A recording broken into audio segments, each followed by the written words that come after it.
Welcome back to my YouTube channel. If you're new here, my name is Laura Wancic and I do lots and lots of different kinds of crafts. I've been thinking a lot about making a video about knitting lately, and I think that the reason that I'm interested in making some content about knitting is because I don't have a lot of in-person people to talk with about knitting. I have a coworker that knits, and I have a friend that lives far from me that knits, but I don't really have anybody that I talk to a lot or that I craft with that is into knitting. I have a lot of really crafty friends that I get together with regularly, and they're into all sorts of other crafts that I'm into, like sewing and stickering and memory keeping and embroidery. But nobody has really caught the knitting bug yet. So I'm kind of a party of one over here. So I think that I wanted to make a video about knitting because I want to talk about knitting. So in today's video, I'm going to share with you my knitting journey so far, where I started and where I am now. So the reason that I started knitting is that we were driving to Chicago in November 2024 because my brother lives there and we have done Thanksgiving at his house for the last few years. And it's about a 5.5 hour drive. And I really like to maximize my time. I don't like to just sit. I always want to be doing something. I want to be doing a craft. I want to be doing something. I really struggle with car rides. I really struggle with big cities. And so I think that my coping skill is to do a craft. And in the past, I would embroider, cross stitch, maybe do some stuff on my iPad, maybe drawing, maybe some digital memory keeping, but none of those really appealed to me at that time. And my coworker was knitting a sweater, and I kind of got this idea of like, maybe I could teach myself to knit.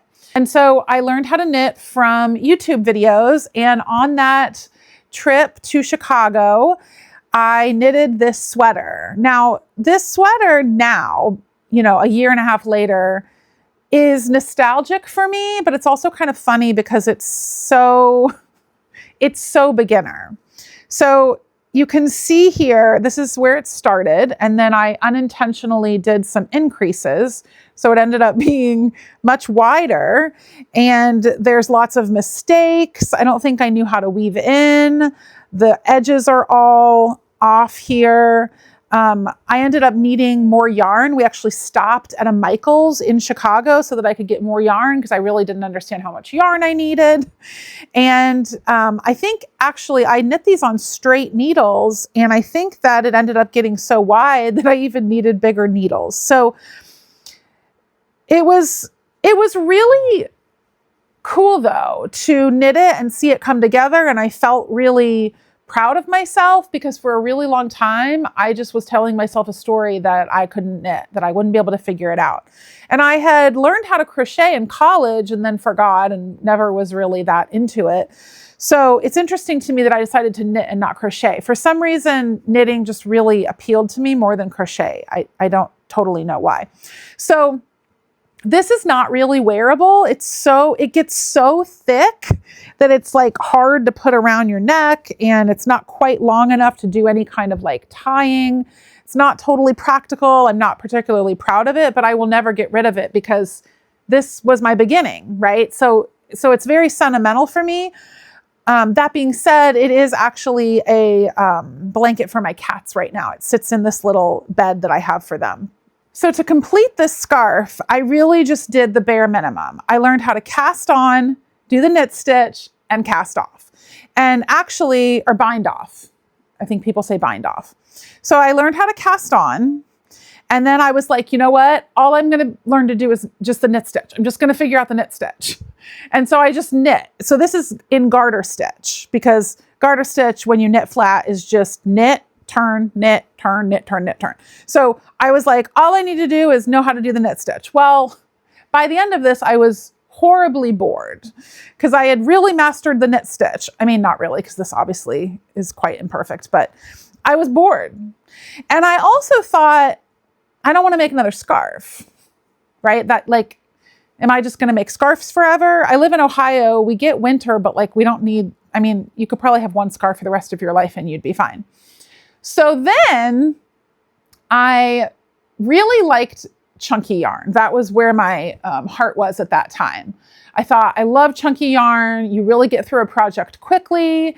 And so I went a little wild and I bought a ton of Crazy Sexy wool from Wool and the Gang, I think it is. And then I also bought another type of really thick yarn from We Are Knitters. I can never remember which is which. But I thought, you know what? I'm going to knit some blankets because I had been really into quilting in 2024 and the last few years. And so I thought, that's great. Now I'll be able to quilt blankets and I can knit blankets. So I bought like a lot of that yarn and I started making blankets. Well, long story short, I ended up frogging 2 of those 3 blankets. One of them I made for my oldest daughter, and I made it striped, and so it kept me interested because I was changing the color, and she knew I was knitting it for her, and so she was kind of excited. But the other 2 blankets, one of them I used Yarnicorn wool from, gosh, I can never remember. I think Wool and the Gang. And I really didn't understand when I was casting that on how big it was going to be. And so I ended up making it so long that to make it equally long this way was going to cost an exorbitant amount of money because of the yarn. So I finished it, but then it ended up being a blanket that's like this tall, but like extremely long. So almost like a scarf for a giant. And I gave it to my youngest daughter and I was like, this is kind of like a fun blanket. And she was like, cool. But I think we all knew that like it was kind of nothing. So I ended up frogging that and making a sweater that I'm going to show you in a second. And I actually have some of the yarn left over because it took so many skeins of yarn. And then the other blanket that I started was using a thinner weight of yarn. And I didn't realize how long that was going to take. And again, it was garter stitch. And I thought, this is ridiculous. So then I turned it into a scarf, but then it was so crazy long. And I thought, I'm never going to use this. So I actually frogged that. So then I decided to try to knit a hat. I was a little intimidated by the idea of knitting in the round, but I decided to try, and bump, bump, bump, I made a lot of hats. So I don't know which of these I did first. I've made some and given them away. I'm going to guess that this was one of my earliest ones. So I had bought a lot of yarn just because it's fun to buy yarn. And so I thought, well, I'll look up a hat pattern on Ravelry and I will just make a hat that is generally the same weight of yarn. Well, I must not have understood because this was ginormous. This was like way too big. And I didn't really use a pattern. I mean, I loosely did. I would look something up and go, oh, cast on this many. Okay, I can figure that out. But like, no, you can't do that. So these were too big. I knitted a couple of other hats that I gave away that were also kind of big. And then this one was comically small. In fact, it barely fit my then 6-year-old. So I think I'm going to give this away.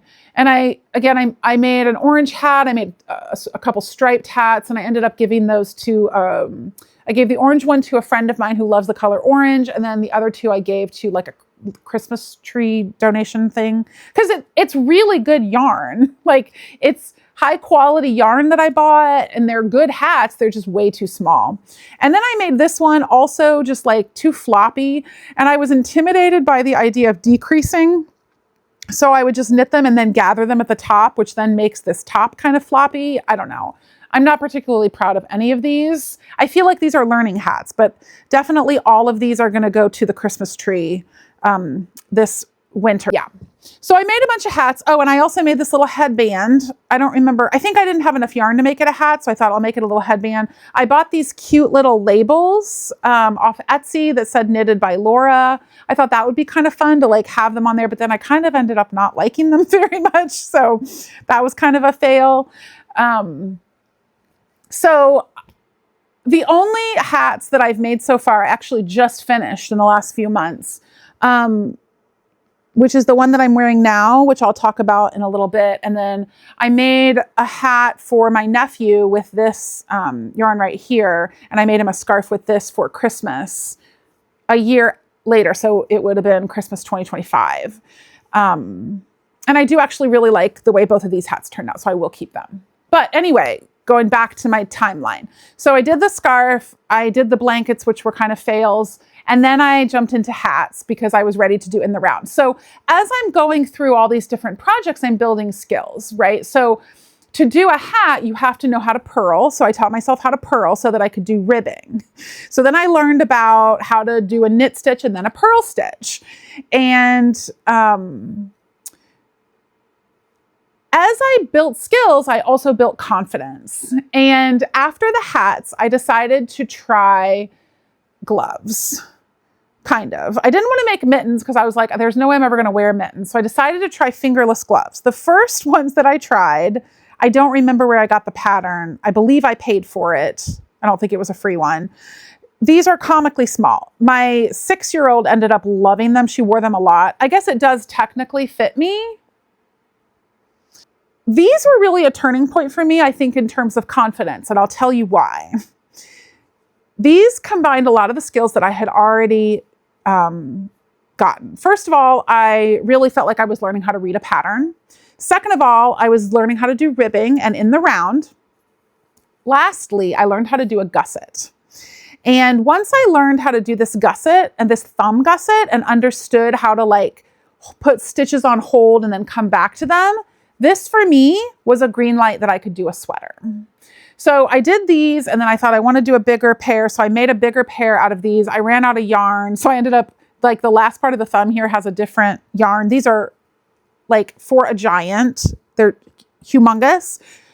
They're pink. So I don't think my husband wants them, but I'm going to keep them because I do think they'll have some purpose in life. But these I'm going to give to the Christmas tree as well because they're really good wool. But then I decided that I could do a sweater. So when I would look up patterns for sweaters, they would call for so many skeins of yarn. And I was like, oh my gosh, like, how am I going to buy 11 skeins of yarn? You know, I don't know. I got overwhelmed by it. So I had this idea, which was to ask for Christmas, everyone in my family. So my mom, my dad, my husband and 2 daughters, my other brother and his wife and their kid, my nephew CJ. I wanted all of them to pick one color of a particular skein of yarn. I sent them a link because we have like an email thread for our Christmas gifts. And I asked them all to pick one color. And then I decided I would make a striped sweater with those yarns. And so, dun, dun, dun, I made this sweater. This is one of the most special things that I've ever made because obviously it has so much meaning because everybody picked colors. Something kind of funny is that both of my parents picked this green. So I started at the top with the green. So it's meaningful because the colors represent everybody, but also it's meaningful because I did something that I don't think I thought I could ever do. This really intimidated me. I learned skills with this as well. So I learned how to do German short rows, which are here on the back to kind of raise this back line back here. And I really just learned what a marathon knitting a sweater is. I learned how to really weave in ends. I just really love how this turned out. It's really, really special to me. What yarn did I use? I'll put it on the screen because I don't remember what yarn I used. I want to say the good wool from Purl Soho, but I could be wrong. So this was very special. Just in case you're interested, this green was for my parents. This purple is my older brother. And then this pink is me. This orange is my little brother. And the yellow is my nephew, CJ. And then on the sleeves, we've got my husband, my sister-in-law. My husband, my youngest girl, my husband, my oldest daughter, my sister-in-law, and my youngest daughter. Sorry. I actually made a scrapbook page with everybody's name on their color so that I would never forget. So then I was excited about the stripes. That's that felt like a really accessible color work option for me. So I made another shirt. This is the flax sweater. I adjusted it by making it a 3/4 sleeve. And this I felt called to make because everybody, like when I would look up YouTube videos, everybody's talking about the flax sweater, the flax sweater. And so I thought, okay, I'll do that. Seems easy enough. And I learned kind of how to do this cool garter panel, which was really fun. Here's what's not great about this. Oh, but before I say that, this is a circular yoke where you do increases evenly across the yoke. And so that was a skill that I got with that. And then this one is a raglan. So you do increases at these particular markers. And so I liked the idea of learning that skill. The downside of this sweater is that I really did not end up loving the yarn. So I have blocked this, and there's just a noticeable texture difference between this sweater and this sweater. There's like a little bit of itchiness in this one, and there's like no itchiness in this one, even though they're both wool. So I actually ended up donating the rest of this yarn, what was left over, to our local craft reuse store, because the idea of knitting with it again, like, makes me feel physically like, ugh, that's a no for me. So I did all of that,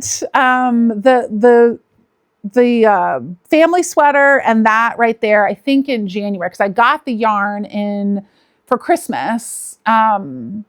And so I probably knitted those in like January, February, March, and it's June 1st right now. So now I'm going to share what I just finished, that is also kind of related. So for my birthday, I thought, well, I asked for a skein of yarn for my family for a striped sweater. Why don't I do the same from my friend group? Because I love my friends so much. We share love of crafts. I've known them for a million years. They're just very, very special to me. So at my birthday party, I asked everybody to bring a skein of yarn, and I made this sweater out of that. So this is me, this hot pink, and then this is my friend Angie, Annie, Rachel, Lisa, Anna, Katie, Emily, Amanda.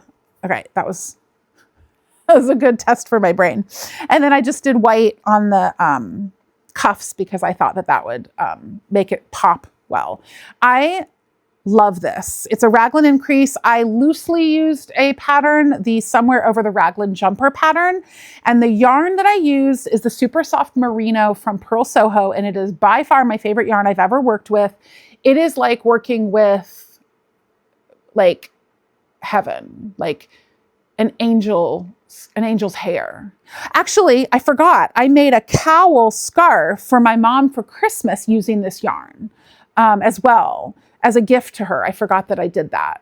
I mean, this is just the most luscious yarn on planet Earth. It's so good. I just finished and blocked this like yesterday. It actually took like 3 days to block, but I just finished it recently, and I love how it turned out. Okay, so do you remember how I told you that I made that blanket that ended up being a really weird size out of the Yarnicorn yarn? Well, I frogged it, which was also a great skill to learn. Like when you make a mistake, it's great because you like learn a new skill, right? And actually, I originally had binded this off too short, and I had to learn how to pick up stitches. Another great opportunity to learn a skill. I learned how to pick up stitches. So this was not based on a pattern. I literally was just like, we'll try this many stitches. So it's kind of weird fitting, but it's also just like so cozy, and it'll be perfect for an extremely cold day because this weighs, I mean, I should weigh it. I don't even know how much this weighs. This is a heavy sweater. This is like thick, thick wool. But this is how this turned out.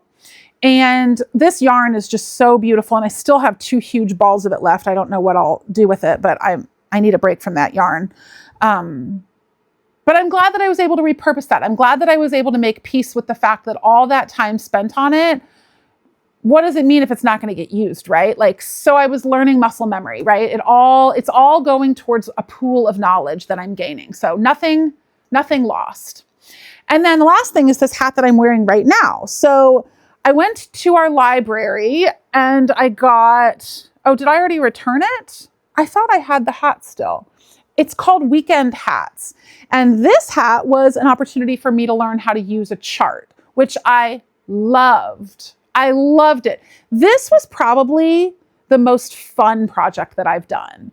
I really enjoyed how a chart keeps you like on your toes. And I learned like yarn over, and, you know, I learned how to do like kind of a texture. Before this, I was really focused on color. Like, well, what colors can I put together? What kind of color work can I do? But this really surprised me because I actually ended up really loving kind of playing with texture.